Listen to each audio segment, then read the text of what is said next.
The Russian army, in an attempt to drive the Ukrainian armed forces out of Sudzha, almost completely destroyed the city with airstrikes. That is, it did the same thing as it did with many occupied settlements in Ukraine. While the Ministry of Defense of the aggressor country reports on the capture of Sudzha, a video of the destruction in this settlement has appeared on the internet. The footage clearly shows that the city has been turned into virtually complete ruins, with practically no surviving civilian buildings left. The head of the Center for Disaster Relief at the National Security and Defense Council, Andrey Kovalenko, commenting on the footage that appeared on social networks, noted that the Russian army practically destroyed Sudzha. Kovalenko also said that the Ukrainian command makes decisions on the operation in Kursk region in accordance with the operational situation. The situation there is currently dynamic. In addition, the occupiers are forcing battles in the border area of Sumy Oblast.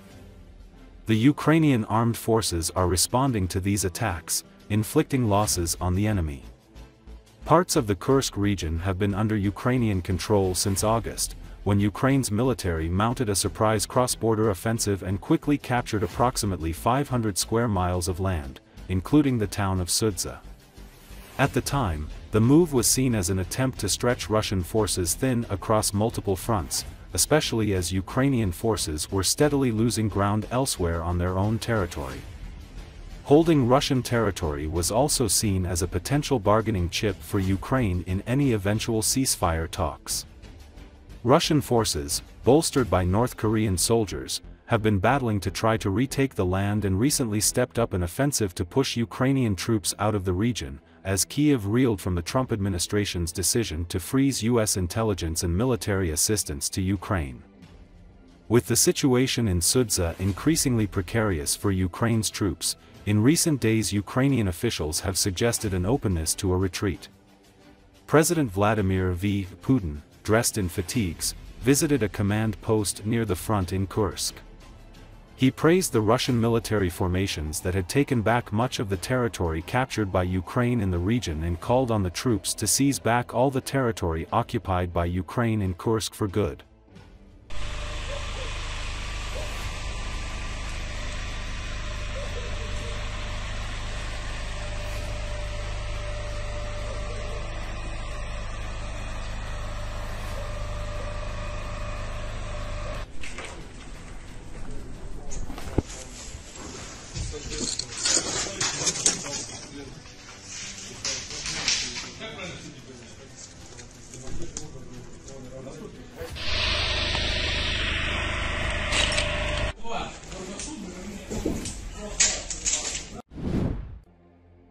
A ceasefire in Ukraine would be a strategic defeat for Russian dictator Vladimir Putin. But rejecting the US offer would be equally disadvantageous, the Times reports. It is noted that the situation in the Kursk region demonstrates the ability of the Russian army to continue the offensive, albeit at a grueling pace. The Russian economy, which has often been described as being on the brink of collapse, has outperformed expectations, and many analysts now believe it can maintain its current state of war for at least another year, the article says. Thus, the ceasefire agreement will be perceived as a defeat for Putin. A lasting, unconditional ceasefire would cement Ukraine as a free and independent country, closely linked to Europe and outside Russia's sphere of influence. Once the shooting stops, Ukraine's airports will reopen, foreign aid will flow more quickly and there will be a strong sense of success across Ukraine. This is not what Russia has been fighting a bloody war for 3 years.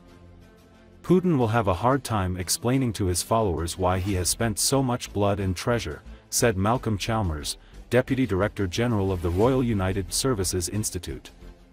At the same time, the Times explained why rejecting the ceasefire proposal would be disadvantageous for Russia.